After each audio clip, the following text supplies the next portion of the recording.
to make excuses for their flights and leave. Be wary of them.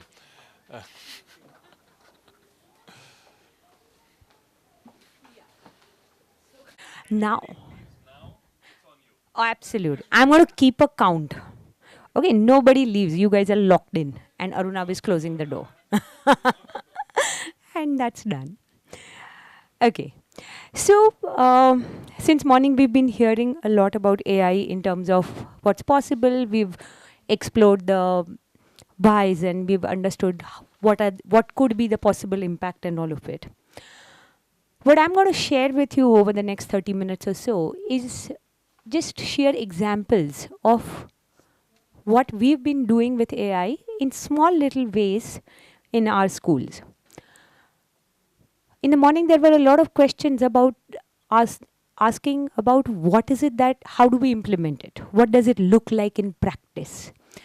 Because it's very easy to look at something large, but then to draw something from that abstract world and to bring it back to our day-to-day life is a challenge. And that is what I'll try and address today. However, what I've noticed is most people who had asked those questions are absent right now. So, yeah, good luck to me. Nevertheless, moving forward, the first thing that we're going to do is, and I know we've all come back from lunch and then we've sat through a panel discussion. So, what we're going to do is we're going to get up, we're going to go and meet somebody whom we don't know. So, we're going to move away from our chairs, etc., etc. And we're going to just walk up to somebody and ask them what was your first interaction with AI and share with them about your first interaction with AI. And we get a total of 2 minutes to do that. All right? Come on, get going. Get up, get up, get up. No? Get up.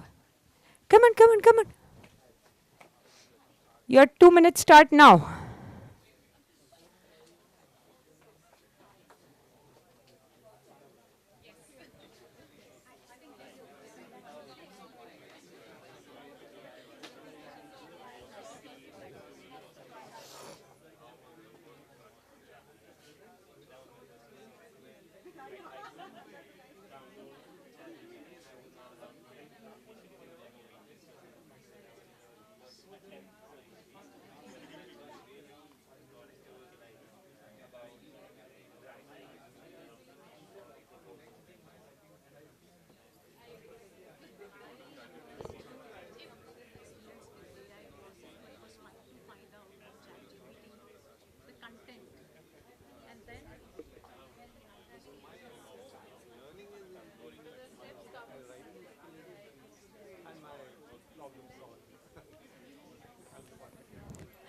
L- 1 more minute to go.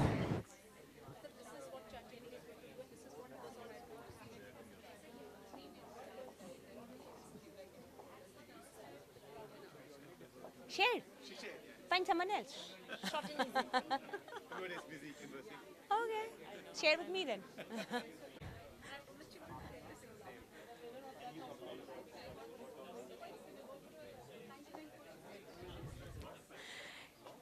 Great. Okay, let's wind down. 5, 4, 3, 2, 1. Thank you. Yeah, and we can sit with the new people we've just met. Great. Anybody found something really unusual, something that they would? I just overheard somebody say that that person experienced or rather used ChatGPT 5 years ago. So even before it was launched for public. So absolutely. So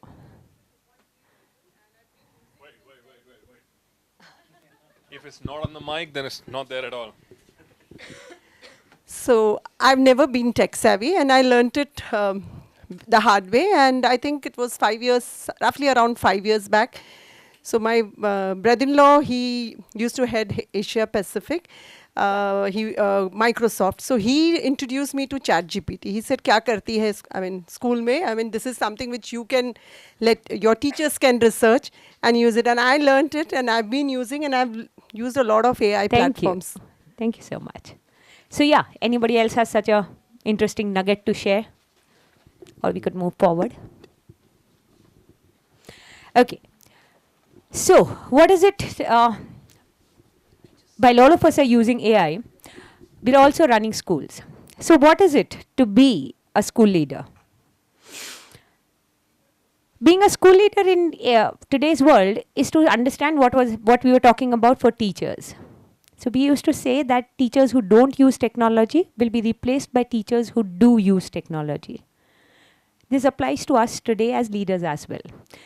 Leaders who will not adapt to AI, who will not, and when I say AI, I'm not talking just chat GPT. This whole idea of saying that the world is changing is it's a comprehensive term that I'm using. Leaders who do not embrace it will be replaced by those who do. And this has been true for all technology of the past. Today, you would not dream of having anybody lead your school or even be a teacher in the school who is not comfortable with basic computing skills or without a smartphone or something like that. Even in the remotest of corners, you will find teachers being able to use WhatsApp. So, people who won't be able to adapt to this change will sooner or later be outdated and will be obsolete. But in times like these, what is it to be a leader? So, again, went back to ChatGPT and asked, what is it to be a leader? So it is basically like repairing a car while it is moving at 100 kilometers per hour and trying to fix the engine. So it is broken. All of us know that. Bloody everything is flying here and there. While all of us sit here and talk the good things, we know the whirlwinds that we face back in our offices. Just about everything seems to be like, oh, this is new. When did this happen? ये कब हुआ? अब आज का ये problem है. So we are dealing with all those whirlwinds and the world is moving at a fast-paced speed.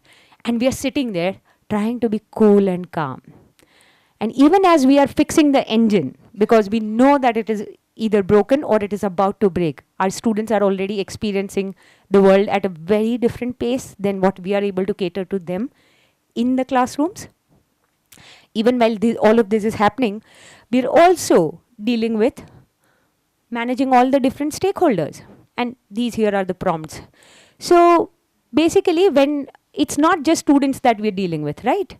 It's the teachers, it's the parents, it's the compliances. It's just about everything. We are juggling at all levels. And this seems to continue forever and ever. So this is just a visual representation of what is it to be a school leader, in my opinion. Probably you could put in a different prompt and you could get a different representation. And that is what our classrooms are. Everybody, while the teacher says something, everybody is visualizing something differently.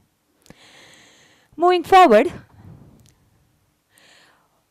what is it that we do? As I said in the beginning, what I'm going to talk about is just about saying what is it that we do in our schools. One of the first things that we've started to do for ourselves is to say that for anything that we do, any small little decision or a bigger decision that we are making, we give a seat to AI on the table. So it's like if 3 or 4 people or 3 people are to sit and decide what's the transport route or what's this or what's that, we are assuming there's one more chair and that chair belongs to AI. And what does it look like in practice? Here are some examples. Ideation and brainstorming. Simple. We were thinking of a parenting seminar to be done in the city and all of that. And the simplest thing to do is, one is of course talk about what could be the names, but then always run it by AI or kind of ask and have some time chatting with it. Okay. I'm sure most of us do this, right? Yeah, this is very simple. Gathering insights. Again, we got our IGCSE results and what we did was we simply uploaded it and said, what is it that we need to know about this? Right? Again, it's a very simple practice. It's just about making it a habit to do that. It is not unusual. It's just about remembering that this has to be run by, and then the insights that you get, you gather them and then you share it with everybody. So it becomes a standard practice. It becomes like an MOM that must be sent at the end of the meeting. These are simple little ways in which we use it. This is how I analyzed today's meeting, today's day. So Sleek Summit, I have to attend it. Now Ravi has sent so much information. By the third PDF that came in, I was like mind boggled. I was like given up. This does not work. मेरे को समझ में नहीं आ रहा ये क्या हो रहा है. So what do? You upload that PDF onto ChatGPT and you say, given who I am, what do you think I should be attending? And not just that. What I also ask is, and this is just for reference, to say what is it that is missing in this summit? What is it that is not covered? What could have been a part of it? Ravi has done more than enough. This was just to give you guys an example. So this is one question that we always ask to AI, is to say that what is it that's not there? Very often we are looking at analytical questions to say, is this right, wrong, etc., etc. But what we are not talking about is what doesn't exist. What is it that is just not there on the table? So probably asking that. This is just, as I said, an example of this. But anything, say you are doing a question paper, you're planning a trip for the students, you're planning a retreat for the teachers. So which part of this have I not looked at completely? That could be a different way to look at it. And here's a amazing example of overcoming personal bias. So our principal received, rather observed one of our coordinators, with their advisors for us. She observed her and she found a few gaps in her corrections and in the way that protocol was set. She reached out to her and said that, okay, these are the problems that I noticed. Why does this exist? The advisor felt rattled and she wrote back an email saying that I have worked with this teacher so and so time, I have done blah, blah, blah, I have done. So she gave a complete explanation of why those gaps were found. When the principal received that email, Shivani, our principal, she felt that this email was defensive, was not addressing the problem, but rather it was something that was kind of just not accepting of it. That was her opinion of it. But what she does is she copies the advisor's email to ChatGPT and asks that what is this email trying to say? Am I missing something? Is there a bias with which I am looking at this? And that is when ChatGPT talks about how the email talks about defensiveness and justification. The email speaks of accountability and apology. And then the principal sends this third-party independent view to the advisor back, saying, hey, I received your email. And while I wasn't sure of how to look at it, I checked with ChatGPT, and this is what it had to say for me. Can we meet and talk? And what do you think this would do? Just like, what do you think this pan? Yeah. I'm committed to understanding better what you're trying to say. Let's meet and solve it. Let's meet and solve it, right? So there is this deep trust that is built in which you are telling your advisor, your coordinator, that if I am pointing out something, it is not out of any personal bias. It is not because somebody is being cornered. It is something that I have noticed, it exists. And the coordinator herself would be more open to receiving it. Sometimes you don't want to receive feedback because you believe this person is after my life. But when it comes from a third party or when it comes from an independent space, you might be a little more open to it. So these are just some of the examples that I would like to share about how we use AI. All right. This is about giving a seat at the table. Now, again, I find people yawning. So what we're going to do is, and you probably wouldn't want to move, that's okay. Could you just talk about what is it that you would do? How will you give a seat at the table to AI? So what is it that you think you can do in your own setting, in your own space with AI? Do you want to share? Yeah. Yeah, I'll tell you something which we're doing very similar to what you're doing. Okay. We have this concept of non-violent communication that we are big into in our school. So we've told all our leadership that whenever you have to speak something, it's you don't have the right words to put it across, because most of the time when you are emotionally charged up, whatever you write, however Is not- polite you want to be, may not come across. May not. just put that into ChatGPT. Says, tell it that, can you rewrite this? You write whatever you want. No need spellings, whatever. Okay. You just say that, can you write this in an NVC tone? Okay. That's it. Bingo. It just comes in and. Wow. Amazing. Thank you. Thank you so much for sharing that. Anybody else would like to share? And one is, of course, you can share about what you're doing, but if you could also share about what you would want to do. Now that you've seen a few use cases, I'm sure there are plenty many more. So I think one thing where we have used very recently, although not everybody, but yeah, I think, and I would want everybody, in fact, to use it is corresponding to emails that come from parents. So many a times, teachers do not have the right words, like Sir said, to respond to emails that come from parents. So if you put in a particular tone into the chat GPT, how to respond to that email in a courteous yet Firm manner. professional manner, I think that goes a long way in establishing and continuing that relationship with the parent. All Yeah. right. Great. Thank you. Yeah, we recently received an email from our transport manager, which was so well drafted. I'm like, "ये Krunal bhai अचानक like ये Krunal bhai को क्या हुआ?" And then we'll go, oh, ChatGPT. Yeah. So one of the things which we do for grade 8 to grade 8 in preparation for the topic, what are the possible questions can be generated for a particular topic. So ChatGPT gives us the comprehensive answers. So let us think of something unusual. So don't just share what is it that you are doing. I'm seeking answers in terms of what you could do. If these few examples have inspired you to think of any other new use case, then that will really help. And I'll take one more, and then we'll probably move on, because otherwise we'll be forever over here. This is not a use case as much as I think the way you're using AI. Okay. The fact that there is an encouragement to disclose AI use case transparently, and the fact that you're building some rituals out of it and building a habit out of it, but along with a very transparent way where people are proactively disclosing that this is AI generated, is I think a really, really nice way to go about it. Okay. Thank you. Thank you so much. So yes, accepting that, okay, yeah, he has to share, so. One of the wishes, like it's on my wish list, like differentiated instructions. So like maybe I'm not good at maths that well, but there are some focus skills which I need to be good at. So I want to assess the learner based on the capacity of and preparing the assessment based on that.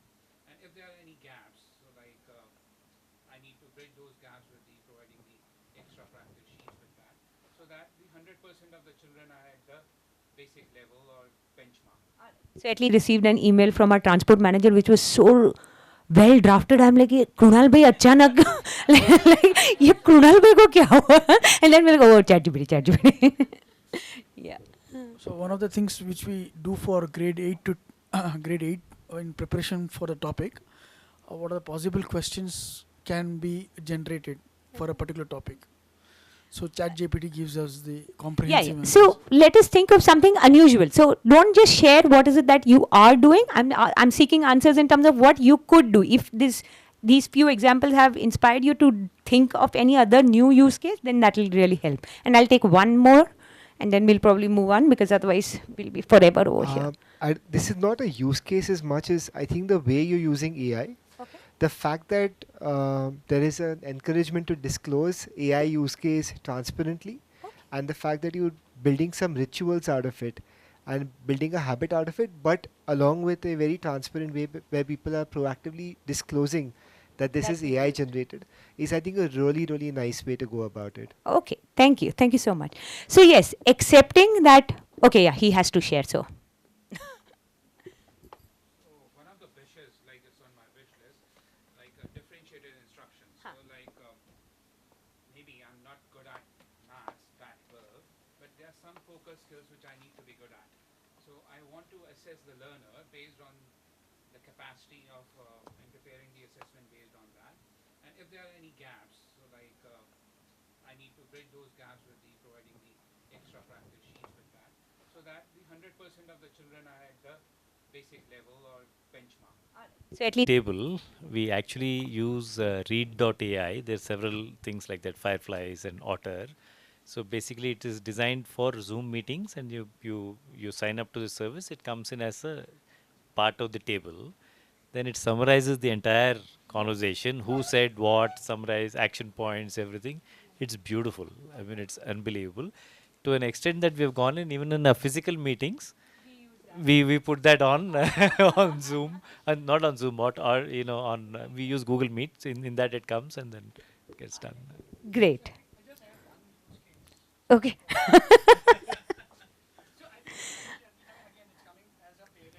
Yes. We schools have so much data, very often it just goes overlooked. So if we could just draw some insights from it, it would really help our practice. The next thing to look at, how we look at AI, is looking at it as your intern. But we could get you the best of the intern of the world. If you didn't train the intern to suit your needs, to suit your school environment, that intern would not be effective, right? No matter what the background of that intern is. Probably something similar applies to AI. So what do we mean by training the intern? The first thing that we started with was understanding AI. Because until and unless you know how this works, everybody feels like this is some fuzzy thing in which you put in a few words called prompt and the answer comes out. It doesn't work that. It's essentially science. And there's a very simple course on code.org in which they simply explain how AI works. And this is for grade 6 to 12 level, so almost all teachers can do it. And we've done it for everybody. It is mandatory. And people were blown away with it to say, acha, ye aise hota hai. Because till then, it was just this fuzzy science of saying, there is something called AI that is coming. It also breeds fear. Because you don't know how it functions, you just believe that it is supposed to do certain things. Once you do this simple course, it's not more than 2 hours, it just takes away all the abstract ideas and you understand why this is behaving the way it is. So this is one simple idea that we start with. The next is we customize our logins. So ChatGPT that we have, I think if most of you would have done that. If not, this is like a must thing. We have one login which is used in common by almost all our subject leaders. So now that login is essentially used for subject enrichment. We create a lot of work, the differentiated instructions, question papers, all of that through that login. So we will literally tell what is this. So the ChatGPT has these 2 very interesting questions, custom instructions. What would you like ChatGPT to know to provide better responses? So in there, we'll explain how we are using this. So this is used by our subject leaders of K to 12, etc., etc. We are a school that we are looking at AI tutors for our students. How would you like it to respond? So we would like a tone which is casual. We are okay with disagreeing, but we would like it to be done in not a disagreeable fashion, etc., etc. So essentially, just training the intern to give you the responses the way you would want. Otherwise, ChatGPT has more than 1 trillion data points, I believe. I don't know. But essentially, it has just about all the tones possible. How does it know how to respond to you? What do you want? So we have to customize it. And this, just spending these 10-15 minutes, it helps us immensely in the kind of responses that we get through it. We create our own GPTs. This is very simple with the paid version of it. You can create your own GPT. So this one is IGCSE English Tutor. What does the English Tutor do? So we've taken all the content for IGCSE English. Everything from the marking scheme to the words to past papers, syllabus, the rubric, etc., etc. We feed all that as knowledge for that particular GPT. And then we give custom instructions to say that this GPT is to be used by students who want to appear for IGCSE English. And then we share this with our students. The problem with students is that they want to learn, but every time they go to either Google or ChatGPT, they get answers which are not tailored to their examination needs. They will get how to write a descriptive essay, they'll get all kinds of answers. But that descriptive essay will not meet the rubric that probably IGCSE is looking for. So how do you do that?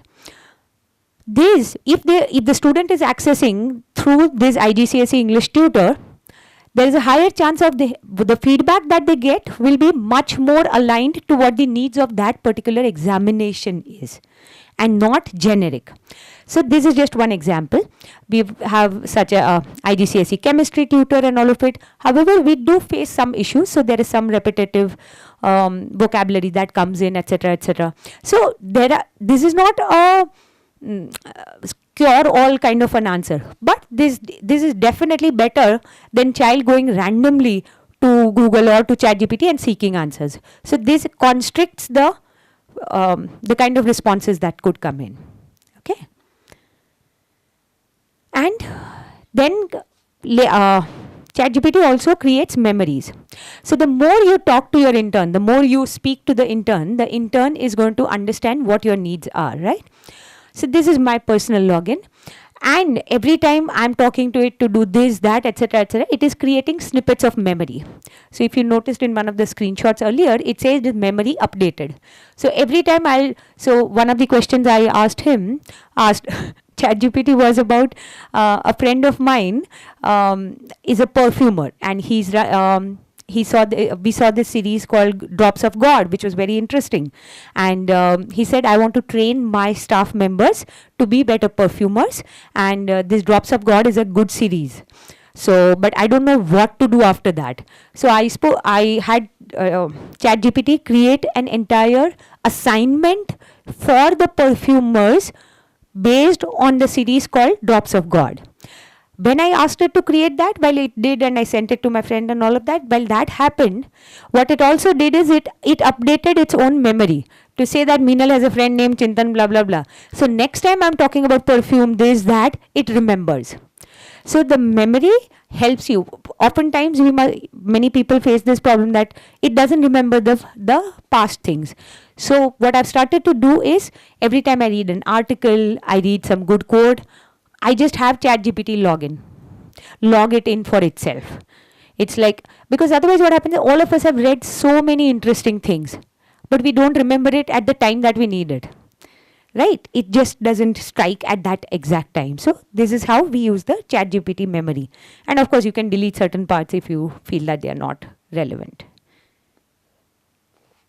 And then what else do you do? If you have an intern, you also have fun. So there's some basic things. I would go to ChatGPT and ask, how are you different from Gemini? I would go to Gemini and ask, how are you different from ChatGPT? It's like complete time pass. And we teachers get 1 month of May to just kill you to do a lot of things. So my entire May was spent doing all these kind of silly shenanigans. Then every day I would find like, yes, this is what it is. So yeah, I would just go up to them and then literally like poke them and coax and but this is not true, but how does this work, how does that work, kind of a thing. But just toying with it as if something that you want to learn what the responses could be. Having fun. So if I had SRK, if Shah Rukh Khan was to teach democracy, Indian democracy, how would he do that? So literally personifying ChatGPT and saying that, okay, can you teach this in this manner? So what would Shah Rukh Khan have to say? Imagine Kabhi Khushi Kabhi Gum, but on a much bigger scale. Democracy is about people, blah, blah, blah. So what is he? Our Prime Minister is like Raj, the way he makes big decisions. And state leaders are supporting him and all. This is probably not exactly relevant. But what this does is it tells the teacher that something like this could be possible. It tells the student that there are various ways to learn. Also, children need to engage with it in a more humane manner. And personifying the AI helps them understand what are the other things. Also, SRK is outdated. I don't think any teenager today asks them about SRK. So maybe their prompt would have been explain Indian democracy with Taylor Swift, maybe explain it like, I don't know, Steph Curry. So it's just that these are the various ways in which you could do that. But then when you have students start using ChatGPT, they also have fun. And what do? They go there and they ask questions like, can you make me a logo which says Anaya dash? And then you, as the school leader, see it. I was I saw it and I understood that this is their idea of fun. I was also not very sure of whether I should have this on my presentation today for everybody or not. I spoke to Annie about it. But what we need to understand is, these are children. They are teenagers. All of us have been there. they are going to play with it in different manners. There is going to be some level of masti, some level of cuss words, this, that will come out. And that is not going to shake our systems, that is not going to take our schools down. We need to learn to live with it. So, children and everybody else is going to have different kinds of fun. But these are some small little ways in which we use AI, ChatGPT, to become our intern and to help us with the larger goals. Okay. What skill will you practice with AI? Like he said, the NBC. So if you have, one of the things we did, I personally did with, I would just ask for scenarios and then I would ask that, am I responding in the NVC manner or not? And I love NVC. So, and then it would be like, no, this is wrong, that is wrong, and all of that. So what skill? So imagine you have this intern which has the knowledge of the entire world. What skill would you want to practice with it? Yeah. Like coding for sheets. So we were talking about data analysis and all that, and with ChatGPT, you can do a lot of no-code stuff. You can give prompts and have them code things for you. So that works really well. Great. Practice. When I say practice, I'm saying like on a daily basis, give me 3 questions about Indian history kind of a thing. Oh, okay. No, that's okay. Anybody here who thinks they would like to practice something with some skill that you're probably trying to learn, something that you would want to know? Yeah. I'm trying to learn. Without the mic, Arunab doesn't like you talking. I am trying to learn instructional design in a more formalized manner and bring in articulate and all storyline and all these. So I think if AI can help that with that, I would be more than happy. Give that a I shot. think I'm going to try that one. Exactly. Believe me, you'll be Definitely. amazed at the kind of small little course bites that it will create for you. I think I'm going to try that for Yes. sure today. Thank you for that. Yeah. Thank you. Yeah. Anybody else wants to make any commitment, anything that they believe they would want to try? Yeah. Communication with the positive, I have tried that. I've been trying. Any circular we send to parents, we put that there, and we take it and rephrase it and do it in a Okay. positive way, Okay. such that our So relationship rephrasing lasts. your communication. Yeah. All right. Okay. Thank you. Okay.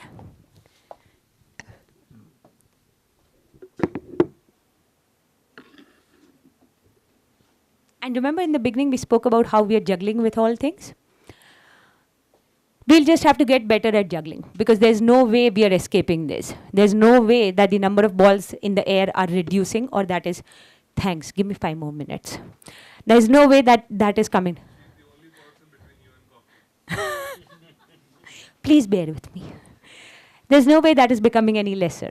And AI, like money, makes you more of who you are. And the reason why I come to this is, a lot of us are looking at AI as this solve-all masiha. It won't do that. It won't do that because the systemic issues, the cultural issues that we have in our school will not be erased because of AI. If anything, they will just become more glaringly so. Right? And how do we deal with it? The first one is, we need to build high trust environments. No AI, nothing is going to solve problems if your team members are not aligned, they are not trusting of each other, if the parents don't trust the teachers to deliver, and if you think that when I tell something, for that principal to cross-check herself, for Shivani to cross-check before sending out an email to the advisor to say that, am I right or wrong? To have that courage and humbleness, to build that environment is what our job as leaders is. That is what we mean by high trust environments. And the other thing we'll have to continuously keep doing is to keep listening to our students.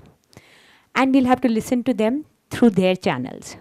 So if our children are on reels, we'll have to probably go there. If our children are listening to some audio, we'll have to communicate with them through that. If we are going to stand there and talk as we had experienced when we were children, it is not going to work. We will have to speak to them in their language.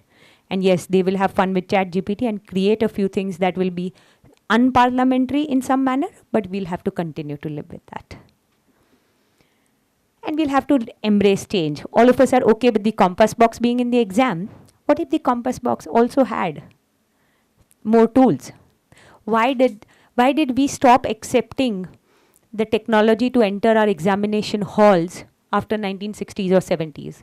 Till almost 1970s, the technology that was available to a professional was the same that was available to a student in the examination hall. Beyond that, we said that no, only the professionals get to use this. You don't. Why? Why did we stop that? Also, we need to understand that we don't know a lot of things. There are inherent biases in LLMs. AI, as I said, is not a solve-all machine, right? There are hundreds of things that are not going right. It hallucinates, it provides misinformation. There are data and privacy implications that we are probably not even aware of at this moment. We don't know how it is going to be used by colleges in the future. What we are experiencing right now is generative AI, where essentially statistically the machine is trying to say which word will come after this. However, there might just be artificial general intelligence, which will be akin to human intelligence. And if that comes in, the world will be very different than what we are calling AI right now. So there is a lot more that we don't know, and that is what we need to be prepared for. Lastly, no matter what we do, I think I'd just like to say that all humans seek other humans. This is an example. I mean, everybody has Taylor Swift songs on their phones, right? And yet, we will go to Era's tour. Arunabh, you can go for the coffee. And yet, and yet people will stand in queues for hours together. And yet, they will pay thousands of dollars to be a part of this. It's not for the song. It's to be a Swiftie. It's to be a part of that larger crowd. So humans will always seek other humans. Nobody is going to go and watch two computers play a chess game. But you will go to see humans play against each other. And what else does AI say? It says know thyself. When you want to write a prompt, you have to know what exactly do you need. Right? You cannot be doing that without knowing what do you need. So irrespective of what it is, and you need to be on time for that. But unless you know who you are, this is not working. So one specific takeaway is be on time. What else? So I'd love to know if there's one specific takeaway that you have from this session, and that's about it. These are a few resources that you could use to dive deep into it, and I'll share this with everybody. But yeah, these are just small little things that I'll share it later. So, okay, and that's it from my end. Thank you so much. And sorry for keeping you from your coffee.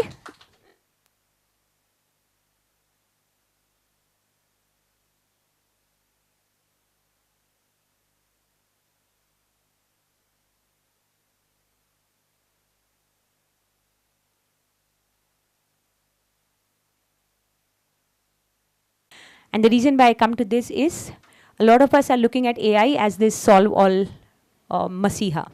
It won't do that.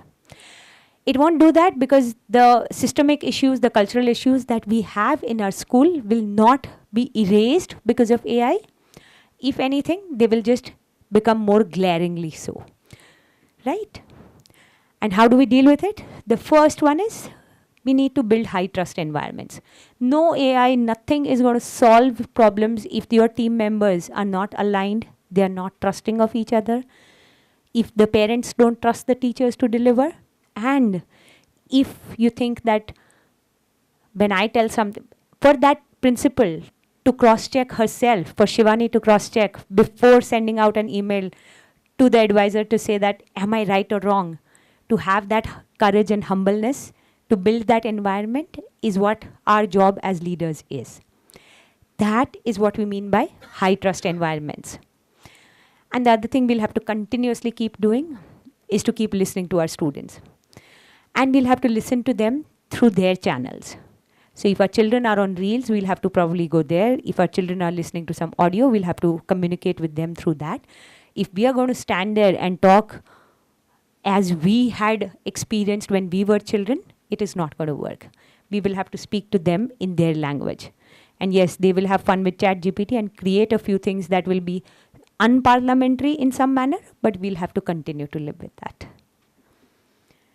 And we'll have to embrace change. All of us are okay with the compass box being in the exam. What if the compass box also had more tools? Why did we stop accepting the technology to enter our examination halls after 1960s or 70s? Till almost 1970s, the technology that was available to a professional was the same that was available to a student in the examination hall. Beyond that, we said that no, only the professionals get to use this. You don't. Why? Why did we stop that? Also, we need to understand that we don't know a lot of things.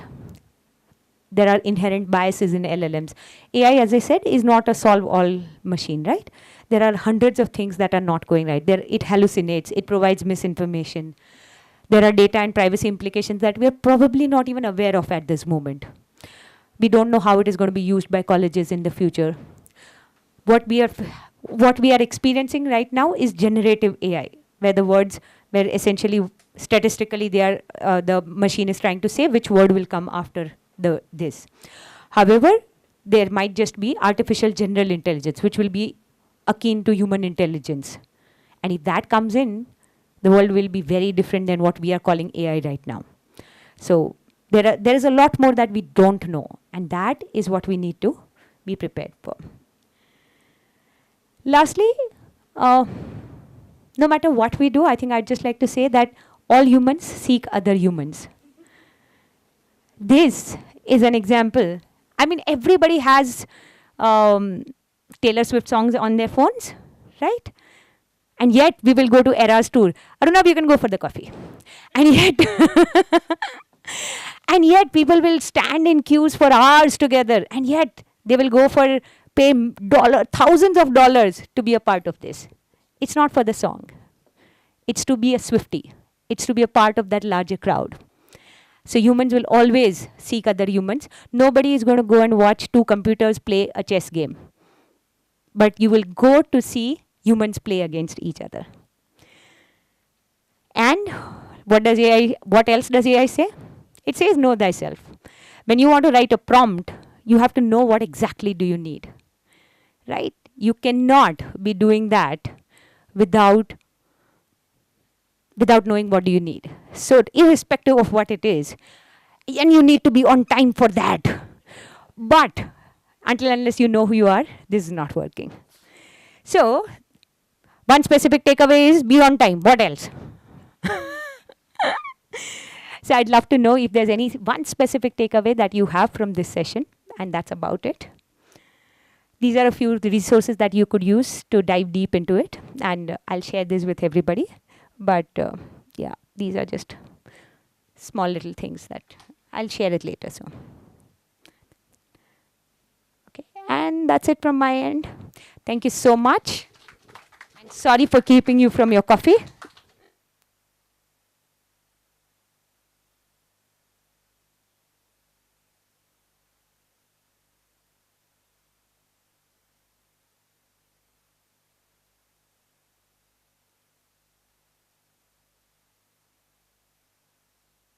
(5:15) there is Sangam happening. So all the tracks that you've missed, their chairs would come in and present a very short summary of what was being discussed. That might guide you on what you might want to do tomorrow with your time, or guide other people of how they should have totally come into this room. Yeah, but that's happening 5:15 in the big hall where we started in the morning. And as we've spent this day talking about what all ChatGPT can do or AI can do, let us not forget these are very, very, very early days. And one big problem that's ahead of us is that when ChatGPT is generating these responses, some of us are not even reading the response and just using it. I was preparing for this conversation I was having in Denver last month, and I wanted to update my numbers of how many international schools India has. So I asked ChatGPT, number of international schools. It says 300 something. And I knew there are more than 300. So I said, no, there are more. And it says 400. I said, no more. 5, 6, 7, 8, 9. And by now, I'm just having fun with it, right? So I just keep doing it. It takes me to 1,500 international schools. And then I asked it, so give me the document that you are citing by telling me that there are 1,500 schools. So it gave me this ASC research document, and the document actually had 900 written. So it was pleasing me by giving me an answer, because if saying no, there are more, is here are your more. Like, it was creating these schools. So let's just be mindful of the possibilities, but also the present reality of what we are dealing with. Thank you very much for staying on. Thank you very much, Minal. It was a very engaging session, and yeah, nobody was getting back at you by giving you the last session. Yeah, so just like FYI. But yeah, hope to see you guys again tomorrow. We've got some water in case you are thirsty, so you can pick it up.